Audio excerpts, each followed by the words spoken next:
Bonjour à tous, vous avez un aquarium et vous devez bientôt partir en week-end, en vacances ou en déplacement pour le travail. Vous vous demandez comment gérer ça? Alors voici mes conseils pour que tout se passe bien dans l'aquarium en votre absence.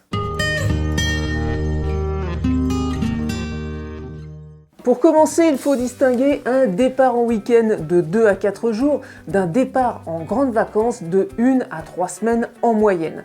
Pour un week-end, vous n'avez pas trop à vous inquiéter pour votre aquarium, les poissons et crevettes peuvent tout à fait se passer de nourriture pendant 2 à 4 jours. Au contraire, un petit jeûne est bénéfique à leur santé, on nourrit souvent beaucoup trop nos poissons tout au long de l'année. Les crevettes et escargots chercheront de quoi manger un peu partout dans l'aquarium.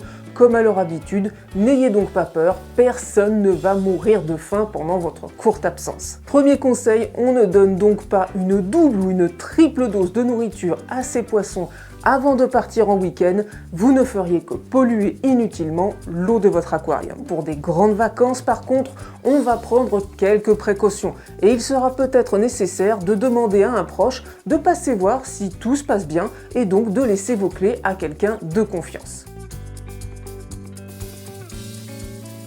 Alors comment préparer son départ en vacances? Première chose à prévoir, un bon entretien et un changement d'eau seulement 1 à 2 jours avant votre départ. Nettoyez les vitres, taillez un peu les plantes qui en ont besoin, mais ne faites pas non plus une taille trop sévère. Faites ensuite un changement d'eau un peu plus important que d'habitude. Pour les nano-aquariums, vous pouvez même aller jusqu'à faire un changement d'eau de 50%. Effectuez l'entretien de votre filtre en rinçant bien les mousses de préfiltration avec de l'eau vidangée de l'aquarium. Pour les filtres externes en particulier, nettoyez l'intérieur des tuyaux et des cannes d'aspiration et de rejet pour garantir un bon débit. Enfin, re-remplissez au maximum votre aquarium. Une fois l'entretien effectué, on va vérifier que la technique est en bon état de marche. Le filtre fonctionne? Check. Le chauffage maintient la bonne température? Check. Les piles du distributeur automatique de nourriture sont neuves ou rechargées? Check. Le godet du distributeur est bien rempli? Check. Pour l'éclairage, si vous n'en utilisez pas déjà, équipez-vous d'un programmateur qui allumera et éteindra la lumière automatiquement. Et oui, on ne laisse pas les poissons et encore moins les plantes dans le noir. Programmateur premier prix à Pico comme celui-ci, électronique ou prise connectée, à vous de choisir. Si vous ajoutez du CO2 gazeux dans l'aquarium pour la pousse des plantes, je recommande de le couper complètement par sécurité pendant une longue absence. Débranchez l'électrovanne et fermez complètement la bouteille. Certes, ça poussera un petit peu moins vite, mais ce n'est pas plus mal car vous ne serez pas là pour tailler les plantes. Vous fertilisez également vos plantes régulièrement avec de l'engrais liquide. Deux solutions. L'utilisation d'une pompe doseuse d'engrais. Attention, équipez l'aquarium de cet appareil au moins 1 à 2 mois avant vos vacances pour bien régler les dosages. Sinon, la méthode la plus simple, pas de fertilisation pendant votre absence, tout simplement. Rien de bien grave pour vos plantes. Vous partez en été, comme la plupart d'entre nous. Peur de la canicule? Rassurez-vous, dans la nature aussi, les poissons doivent faire face à des températures élevées. N'oublions pas que beaucoup de nos poissons viennent de régions tropicales. Ils peuvent supporter des chaleurs un peu plus élevées qu'à l'ordinaire. Tant que la hausse de la température n'est pas soudaine, les poissons vont s'adapter. Et puis sinon, il y a toujours la solution high-tech, l'installation d'un groupe froid pour aquarium, onéreux mais efficace. Vous avez un aquarium sans couvercle comme le mien? Mince, comment ça va se passer pour combler l'évaporation et si des poissons sautaient pendant que vous n'étiez pas là? Pour éviter l'évaporation et l'évasion de poissons à moindre coût, couvrez votre aquarium avec du film alimentaire, puis faites plein de petits trous. Vous pouvez aussi bien sûr couvrir l'aquarium avec un grillage fin ou une plaque d'acrylique ou de verre transparent. Pour être sûr d'avoir toujours un bon niveau d'eau dans l'aquarium, la solution technique c'est l'osmolateur. Pour les petits aquariums, il existe ça, je vous en ai déjà parlé dans une précédente vidéo.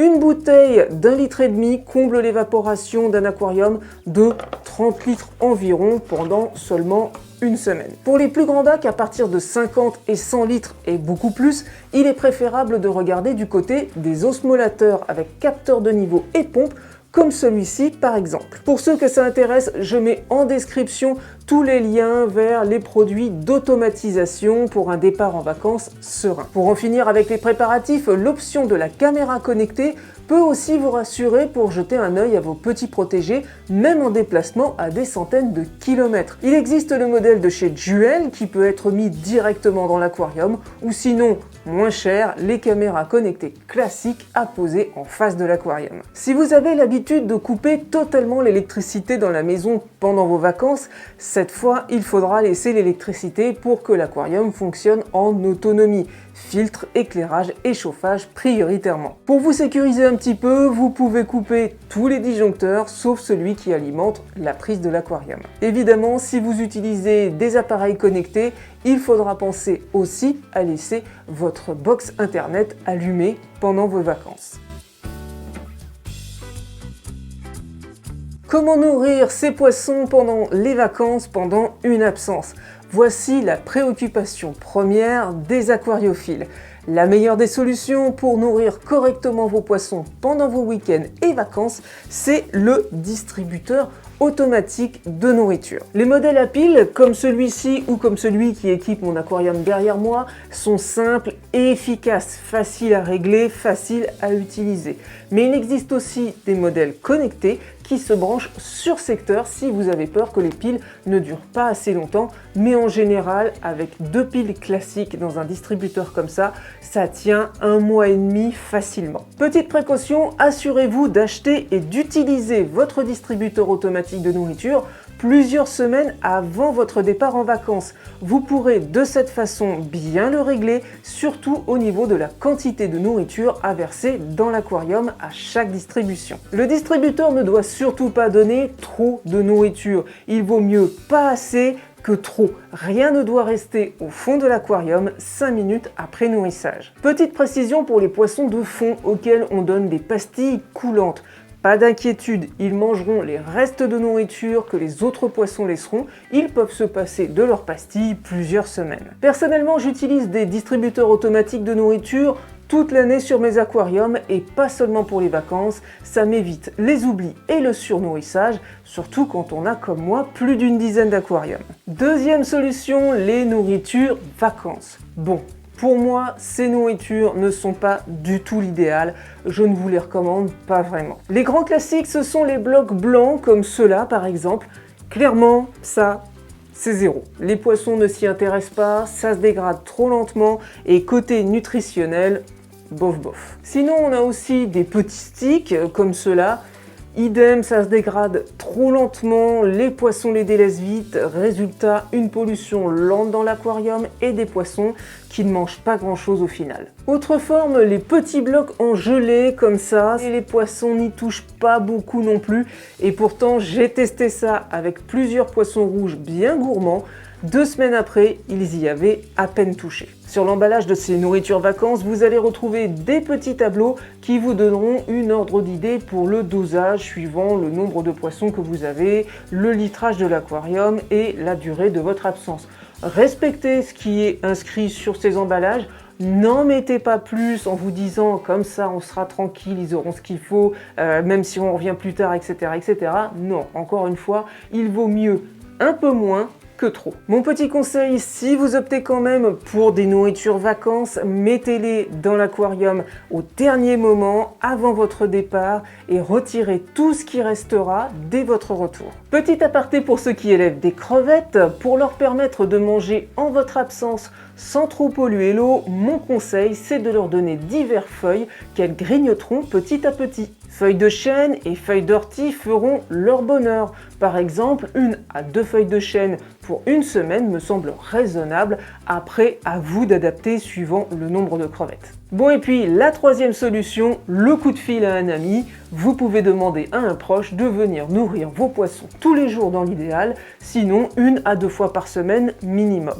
Mais attention, cette solution peut comporter des risques, notamment si la personne en question n'a jamais eu d'aquarium. Voulant bien faire, les non-aquariophiles ont toujours la main lourde sur la nourriture, c'est le fameux « allez, j'en mets plus, ils auront ce qu'il faut pour la semaine ». Résultat, pollution, pic de nitrite, maladies et mort des poissons les plus fragiles dans les cas les plus extrêmes. Il faudra donc toujours bien insister sur la quantité précise de nourriture à donner et sur le fait que donner trop pourrait causer la mort de vos poissons. Organisez-vous pour que tout se passe bien, laissez une note papier à côté de l'aquarium avec quelques indications, la nourriture à utiliser et une cuillère doseuse dans l'idéal. Conclusion, ne stressez pas trop pour vos poissons. Tout aquarium d'eau douce équilibré avec quelques vraies plantes et non surpeuplé pourra facilement se passer d'entretien pendant 3 à 4 semaines. Occupez-vous bien de votre aquarium tout au long de l'année et vos absences seront d'autant plus faciles à gérer. Je me doute qu'après cette vidéo, certains d'entre vous auront encore des inquiétudes et interrogations.